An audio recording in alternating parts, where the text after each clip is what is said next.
I like to say colloquially that we are using Earth's oldest miners, these microbes that have been around for billions of years to get copper out of ore. As you frame it, is what we need now to keep the lights on, to be able to flush the toilet. It's closer to us than we think. The one thing that everyone agrees on is we are going to need significantly more copper in the next few years, and no one knows how to get there.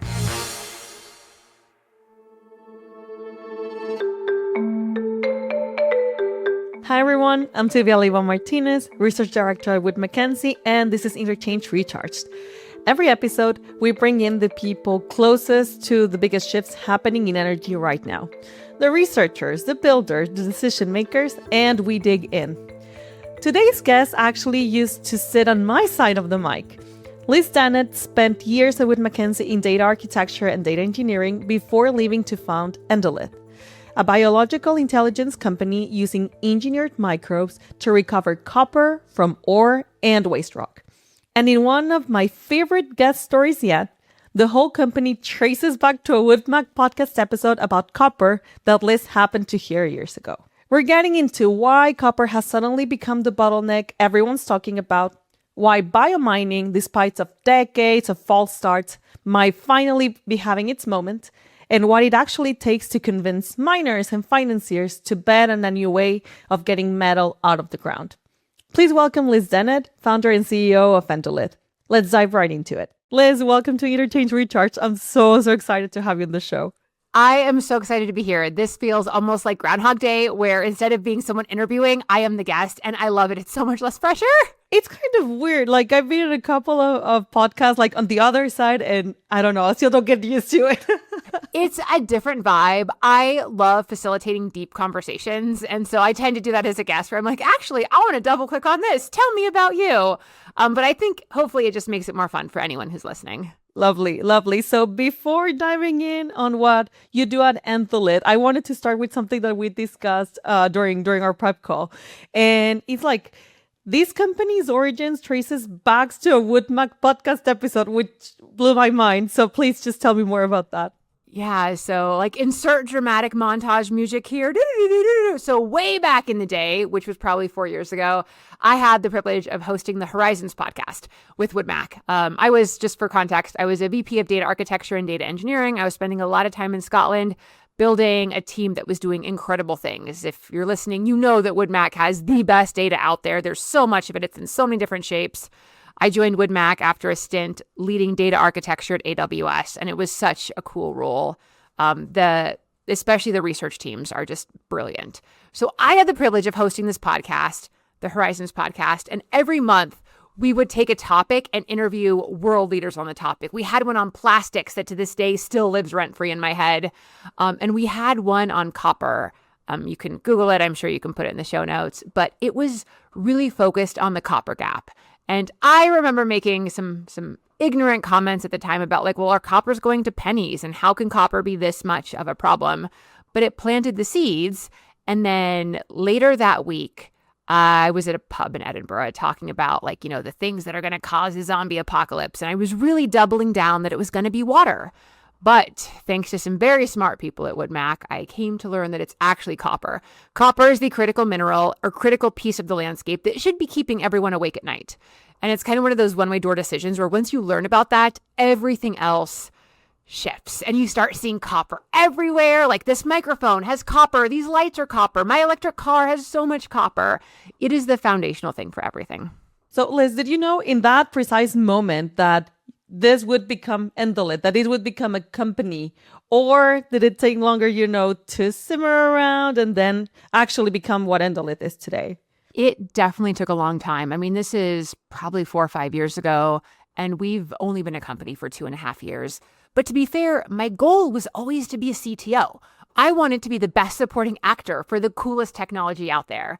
Ever since I finished my PhD in astrobiology, my end goal was to have a positive impact on the planet, bigger than anything I could personally do. And the road that I thought would take me there was by being a CTO of a really innovative, cool startup. And that's what I've been optimizing my life for. I like to joke that I girl bossed too close to the sun and ended up being a solo founder and running what I think is the coolest company in the world. So no, it was not a very linear path of 1 to 2. It was very, very meandering and very much a lot of introspection to say, what do I need that gives me purpose, that I feel like I have a superpower to do and is really fun? And how can I do that in a way that feels very genuine with our very limited time on this planet? I love it. Love it. And you have a very interesting journey. Like you mentioned, PhD in astrobiology. Then I think you did some work with NASA too, right? And then AWS and then WoodMac and now there's more. This biomining There's way company. More in there. We don't have that much time in the podcast. I'll give you the very succinct level. Worked for NASA for my PhD. I started as an oil and gas geologist at Hess and spent a few years working onshore and offshore, really to get to know what it was like to work at a big company. I mean, I grew up in a town in Alaska where we barely had skyscrapers, let alone showing up and working on the 20th floor of a skyscraper. And then from there, I had my first stint at a startup right after that and moved to San Diego, which was incredible, before deciding it was time to pivot my career and becoming a solution architect at AWS before WoodMac, which eventually got me here. Part of the research that you did at NASA is like this Mars analog research. How does this really tie to copper microbiology? It seems like a very, very long stretch. Those circles are actually a very big overlapping Venn diagram. So what we do at Endolith is we use microbial communities to get more out of low-grade ore. We plug and play. We have these types of microbes that live at very low pH. They oxidize iron, they oxidize sulfur, they do all kinds of cool metabolic things. And those are these same types of pathways that evolved on early Earth. Some of the earliest life on Earth were these microbes. And so I like to say colloquially that we are using Earth's oldest miners, these microbes that have been around for billions of years to get copper out of ore. How does it exactly work within Endolith? Like you provide those microbes? Like do you own the process? Do you have anything using AI? Because right now I feel that every single... Yes. So let's take a step back and let's pretend that we are standing on a field site. Okay. Now, copper, we need significantly more now than in the history of human civilization. Demand is doubling between now and 35. And most of the good quality copper has already been extracted. So what we are left with is low quality ore. I am talking like 0.3% copper. And if we're standing at this mine site, what we do is we take those low grade ores, we crush them into giant piles, larger, pretty much the same size as some of these skyscrapers. And then we irrigate them with sulfuric acid. That sulfuric acid causes the rocks to break down, copper goes in solution, it gets collected, it gets electroplated out and directly taken to market. Now what we do is we grow microbial communities that get hooked up in that sulfuric acid delivery system.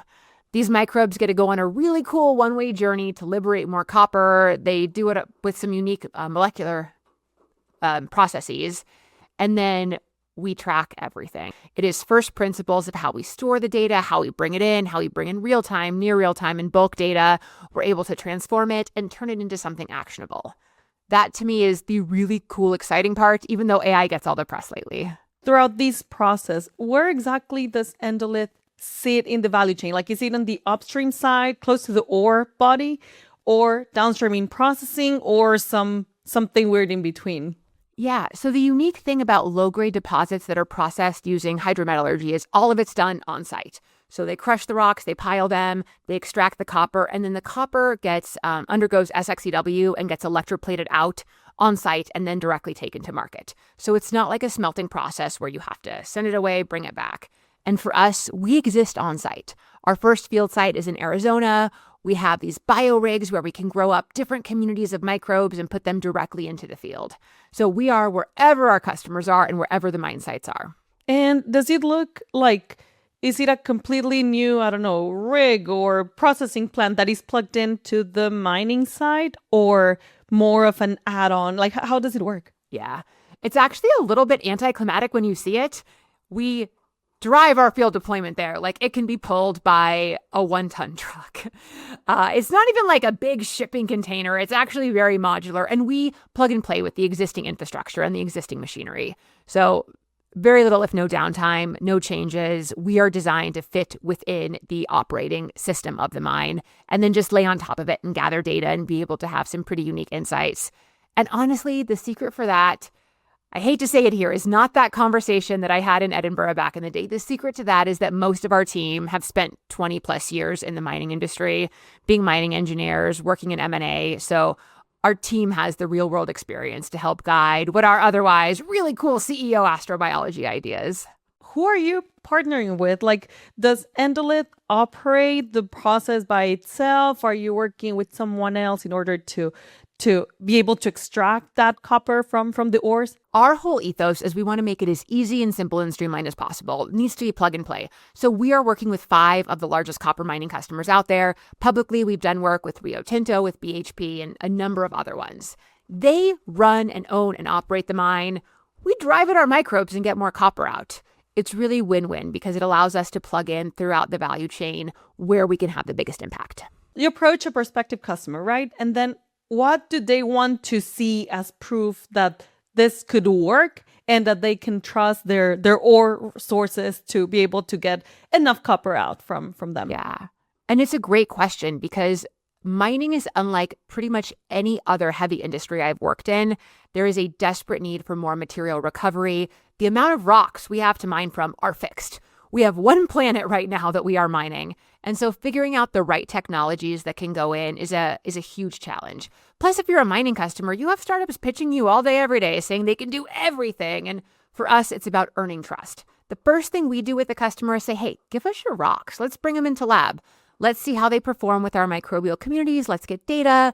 Let's look at things like ChemScan, which tracks the mineralogy before and after we expose our microbes to them. Let's test it against sulfuric acid or other additives to show that we are the right solution. With that, it enables us to really tackle some types of ore that otherwise are very challenging to unlock. Things like ore with high arsenic concentrations or ore where they're using enhanced sodium chloride, something like that. And what's unique about the process is by deploying our microbes, it's able to break down the rocks faster. So, for example, for ores that have high arsenic, is it possible, like maybe not right now, but maybe there's a path to explore the way to extract copper from them? Ores that have high arsenic, typically the rocks we talk about are energite or tennantite, and those are particularly challenging if you want to use smelting. Because if you heat up the rocks, the arsenic can enter the gaseous phase, it can be pretty toxic. And so for us, being able to use hydrometallurgy or that heap leaching process with our microbes enables new supply. For context, a lot of the work we've done in the lab shows that we are getting almost double the amount of copper out. And when we move to the field, we are hoping to get 10% additional recovery, all things considered. And talking to our customers, if we can get 10%, 8%, 12%, if we can conservatively get something like that, that's actually a massive unlock because the CapEx has already been spent, the mine is already operating, and if we don't get the copper out, it then just becomes downstream waste or tailings. And for context, right now, on average, heaps get less than 50% of the copper out. So 50% is just a stranded asset that you're in charge of the trailing liabilities for in perpetuity. How does the CapEx of adding the Endolith solution to the mine compared to the CapEx of the entire mine? I would assume that is not that much, but it's teeny tiny. It is a rounding error. It's like when people ask us how much electricity our rig needs. Our rig can maybe run on a 220. It needs 110. It is a rounding error in the scheme of things. Our payback periods are incredibly short, and everything's been designed to be plug and play. One of the biggest confounding variables is downtime or having to fundamentally change how the mine is working, how the agglomeration process is working, how the extraction process is working. And for us, if we can sidestep that and even save downtime, it just goes to really further our value proposition. You mentioned when we just started the episode that microbes are the world's oldest miners. They are the world's oldest miners. I always like to open talks with I'm going to talk about the world's oldest miners. You might be picturing someone with a hard hat and a high-vis vest in Western Australia, but no, we're talking even smaller than that. We are talking microbes. Way smaller scale, definitely. Way, way smaller scale. Then biomining is not new. And there have been versions of this, for 20, 30 years? Oh. Why is this the moment that biomining is working? If not longer. Christy, who runs technology and engineering at Endolith, she came in wearing a jacket from one of her former adventures that was like a biomining jacket. And I was like, where? People were doing this more than 20 years ago, which is so cool because the idea has been there. the thing that makes us fundamentally unique is that we are combining the cloud computing aspects, the data gathering aspects, in a way that was honestly impossible just a few years ago. Our newest head of platform, Shannon, joins us from Illumina, which is a DNA sequencing company. And I was really excited when we bought a DNA sequencer to have in-house so that we can analyze what's happening with these microbial communities. But now taking someone that has built that platform of the DNA sequencer and setting her loose on what we can do with our data structures is paradigm shifting. Additionally, the proliferation of tools. And I know people talk very much about AI, about LLMs. LLMs are great for some specific things. They are not the best for the deep scientific pattern matching that we need to do. In fact, a lot of the algorithms are much simpler and much more foundational than that. But what they do help is getting us to build out a whole operating system so that we can create high quality code. We can make sure all of our data architectures are very well designed. And we can do that so much quicker than we could do without a lot of these AI tools. Starting with really high fidelity data architecture and data infrastructure allows us to do so much with the data that we couldn't even dream about a few years ago. And I think we have seen that all across the board. The last episode that we recorded was on maintenance of wind turbines, and all these new sensors incorporating AI into maintenance now makes you spend just like 30, 50K instead of $1 million that could result from a broken blade. So it's just fascinating to see how AI and new ways of thinking and approaching different processes just creates way exponential value compared to what we had seen even 5 years ago. So it's crazy. So much. And I think part of it isn't necessarily just the fact that AI is very ubiquitous. It's very easy to access. But one of our core values here at Endolith is invent your way through. Like when there's no road, you have to invent your way through challenges. We also love type 2 fun. Safety is non-negotiable. But with that inventing your way through, when you are looking at problems that people tell you are unsolvable, first off, they're probably not. But AI in many ways, and just when I first pulled up ChatGPT a few years ago, it was like this magical black box that really shakes the bedrock or the foundation of how you think about things. And that type of, well, what if we could? What if we could do this? That type of really unique out-of-the-box thinking has inspired so many more questions and lines of reasoning that otherwise we'd be like, well, I don't know if we can do it. It's never been done before. And so I don't want to underplay the cultural nuances of having more prolific AI within the ecosystem. We've been talking about the impact of Endolith in the mine, right? So that's like the first step. Let's think about the impact on like the world. You mentioned that copper demand is going to double over the next 9 years. By 2035, it's expected to double. And we need more between now and 2050 than in the history of human civilization. And the best way to get those numbers, if anyone is wondering, is the WoodMac reports. WoodMac has done the absolute best job of quantifying where the copper gap is. Where does biomining move that number? Like how much more can it contribute and why is it meaningful? Our main target right now are the resources that no one else can touch. The rocks that are left behind, the rocks that are too hard, too messy to process. So for us, that takes our supply and makes it more elastic. It means that the bottom end of what's recoverable is actually potentially significantly different than we thought it was. And that's important because there's, as I mentioned earlier, there's a set amount of copper on the planet. There are only so many deposits. And even when we find a new deposit, it takes on average 10 to 16 years to get copper out of that. But also the world is literally and fundamentally running out of copper, let alone easy to access copper. So to be able to increase supply is one thing. The other key piece here is that copper underpins so much of the grid electrification that me, as someone that grew up in Alaska, I've lived in Texas, I've lived all over, like you take that for granted. It's going to be 100 degrees here in Denver today, which is absurd, but my office is very air conditioned. In both Texas and Alaska, there were significant periods where we would just go days without electricity. And unless you have really lived through that, it's really hard to understand how that changes everything. That changes if you could flush the toilet or brush your teeth or open the refrigerator to get food, let alone cook food. Alaska and Texas have very different reasons for not having their grids be as resilient as they could be.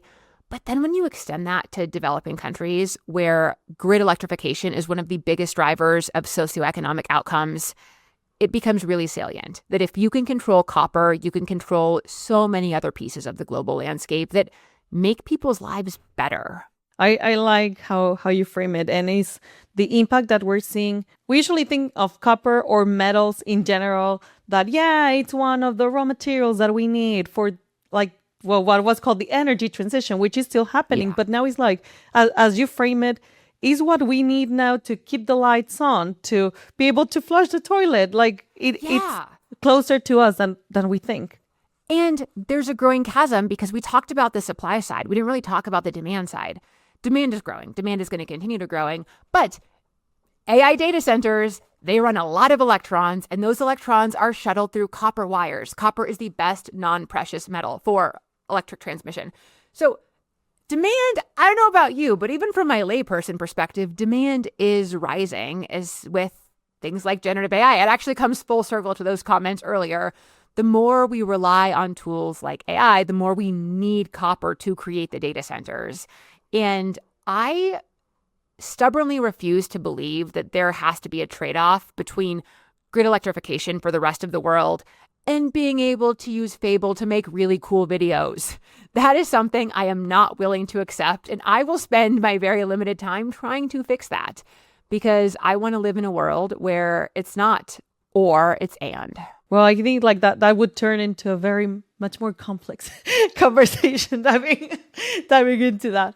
That's the reality, is all of these things are so nuanced and so complex. And I find that in my day-to-day life, there is very much a habit to keep things very superficial, to be like, well, it's complicated. Someone will do something about it. But I really am trying to double click and poke at some of the nuances. Like, I want to discuss trade-offs with people that are as smart or way smarter than I am. I want to know how they're thinking about these pieces. I don't want to be an ostrich with my head in the sand saying, well, that's a lot of water, we should stay away from that. Because traditionally at the inflection points of human civilization, progress has required trade-offs.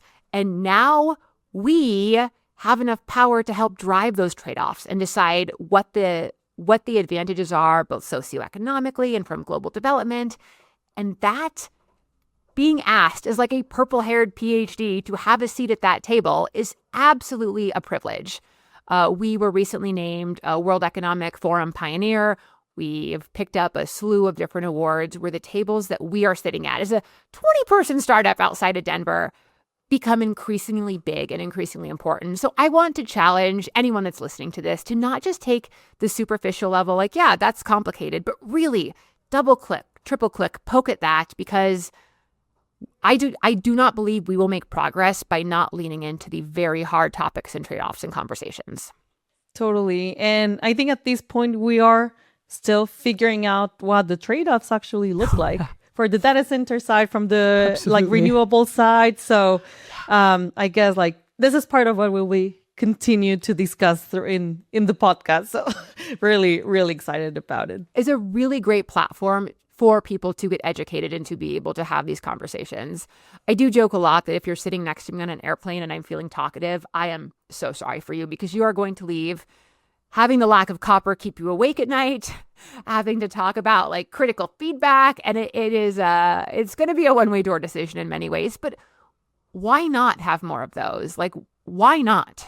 So we've been talking a lot about copper, but there are other metals that are involved in all this energy conversation that we've been having. What about those? Like, is there a path for Endolith to also incur into those metals? Absolutely. We are starting with copper because, honestly, it's the thing that keeps me awake at night. The economics are pretty good, and it's something that immediately can impact the planet. If we are successful at our first field deployment in the U.S., that is additional copper for the U.S. supply right there immediately. And that, to me, is a very salient value proposition. However, we have done work on many, many other critical materials and critical minerals. Recently, I think a week ago, we are a co-PI in the Alaska Critical Minerals Institute, and we were just awarded an NSF engine grant, which will allow us to leverage our technology in some of these very difficult to get to locations in Alaska. literally my backyard for where I grew up. So it's very exciting to be able to translate this technology. We've done work on lithium clays, some on lithium brines, some on nickel. For us, though, it's honestly as challenging as a startup. You have to really start with a tractable problem that you can take on, be wildly successful at that, and then branch into being a platform play. Not an easy feat, I'm sure. No, but that, like, what else would it be? For those metals, like, is it the same process that you use waste rock and tailings as raw material, and then you put the microbes, and ta-da, you have you have a metal? Very simple way to frame it. Yeah, at a high level, we are deploying our microbial miners for a variety of different critical materials and critical minerals. The nuances, though, is that for most of these, the flow sheet actually varies significantly. And so how copper heap leaching is done is different than how lithium clays are done. And so there is a lot of nuance within that. But the things that don't change are access to as much data as possible in the cloud, using microbial communities, using these little microbial miners, and being able to extract value from what other people leave behind. How does this solution change the time to first copper, in this case, or first metal, in terms of permitting, building a new mine, like something that is way more infrastructure heavy? Our current deployments now are on brownfield deposits, things that are already being mined, because it gives us immediate ROI and immediate value. We have worked with a number of customers who are looking at those greenfield timelines to see how we can plug in and how we can help to deliver value. The brutal truth, though, is that for us to deploy our technology to something that is towards the end of its life or has been going, and maybe they're stuck with some of these lower quality rocks, for us, that's our sweet spot right there. We are looking at greenfield opportunities, but right now, the attraction of adding more copper to supply is just, to me, existentially much, much cooler and more valuable. And it seems that the business case is there, or at least the solution seems like a very obvious addition to a mine. But who is a harder sell? The miners, the financiers, within all the stakeholders that you interact with? Everyone is hard, but for very different reasons. We raised a seed round. We raised just north of 5 million about 2 years ago, and we raised just north of 16 million late last year. And so that was a unique challenge, going out and fundraising for the first time, trying to see what that landscape looks like. It is one of the hardest things out there. Mining customers are a different shade of difficult, though. First off, a lot of them suffer from being wildly successful and being able to keep getting copper. So if they don't use our technology, they're still getting copper. Their shareholders are still happy. And that creates a different value proposition where you have to plug in. Additionally, there's so many approaches and techniques that could be used. Making sure that we stand out within the signal to noise ratio is important, but also really doing it in a way that aligns with us as a company and our values. Safe operation, making the world ultimately one where we can get more copper. Those are some of the challenges. We've had some incredible customers as partners, though, that have really enabled us to show our technology at increasingly large scales. And we have seen something similar on the renewable side, that it's difficult to sell these new technology, or for existing players that already have established portfolio to embrace new technology. So it seems that more capital sometimes also is linked to a bit more willingness to take on these new technology risk. Is that aligned with what you're saying too? Absolutely. I thought I had a handle on heavy technology scale up with my time at an oil and gas startup. And then I stepped into mining, and it was very, very, very different. First off, mining companies used to have massive innovation teams in-house that would be driving and creating these new technologies. And that has actually shifted. Even in the past 2 years, most of these innovation teams have significantly shrunk or been outsourced. And so that lay of the land is changing, but the demand is still climbing. I feel confident that I can say the one thing that everyone agrees on is we are going to need significantly more copper in the next few years, and no one knows how to get there. That universality is comforting, but also a little bit scary. But it does create some opportunities. But at the same time, you can never compromise things like safety or efficacy. Talking from the financing perspective, if you're talking to a financier, what do you show to them that actually helps you de-risk a project from their eyes? I mean, honestly, the best thing to de-risk projects is nothing I can say.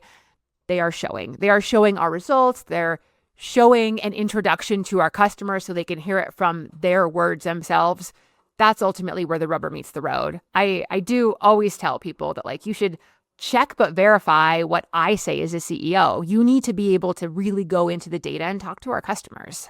Tying it back to what you mentioned on doing these fundraising rounds, and you mentioned in our prep call, less than 2% of VC funding goes to solo female founders. So like to me, that's astonishing. And women in the energy industry in general, we tend to be sometimes the only women in the room, right? So what does it actually look like day to day, talking to VC funds, talking to the board members of a mining company? How is it? I have learned a lot. When I started my career as an oil and gas geologist, I was working, this was probably 10 plus years ago, I was working this new exploration asset. It was in Guyana. We had drilled one well. We were in the process of drilling a well, which went on to be a very big discovery for Hess. But I remember very specifically, we had a team lunch where we were celebrating something. And there were 14 of us going to get Mexican food, and I was the only female.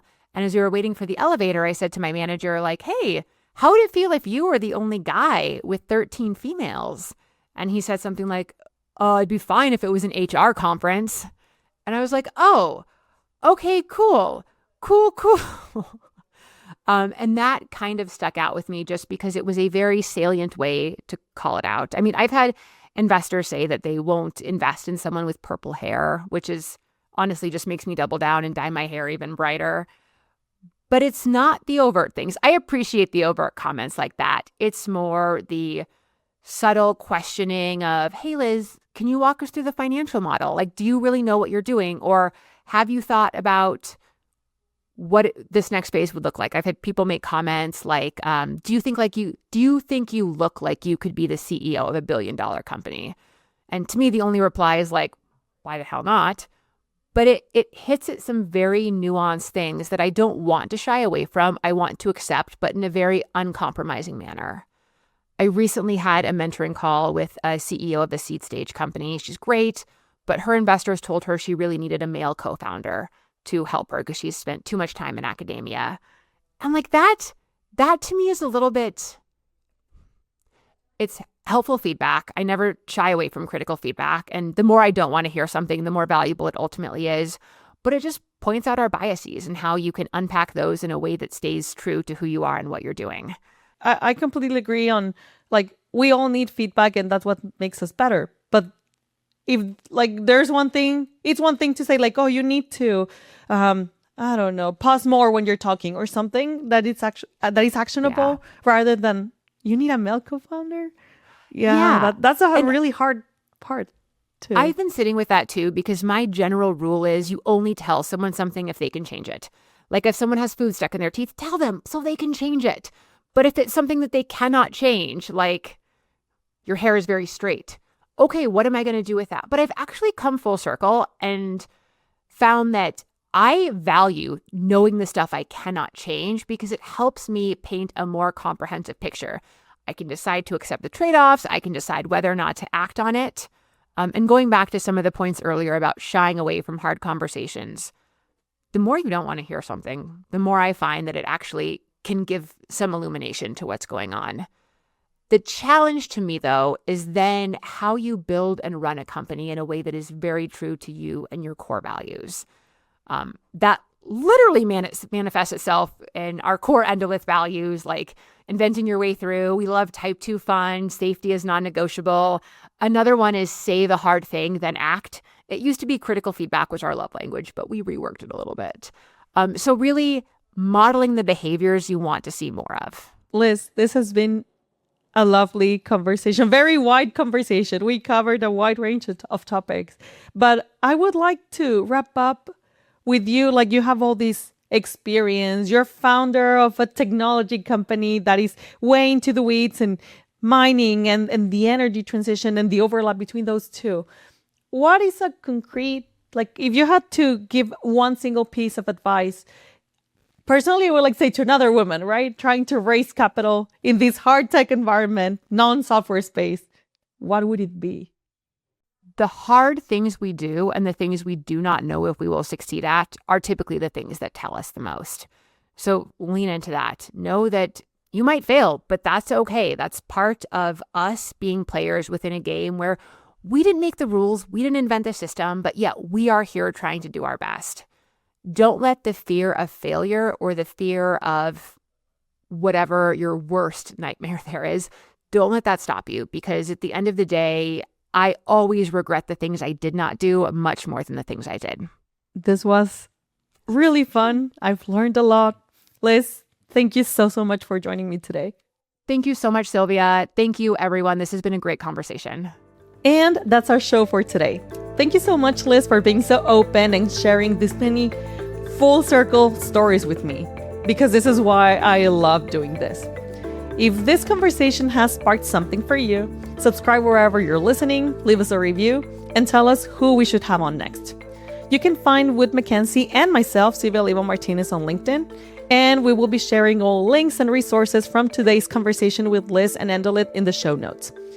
Thank you so much. Muchas gracias, and we'll see you in 2 weeks.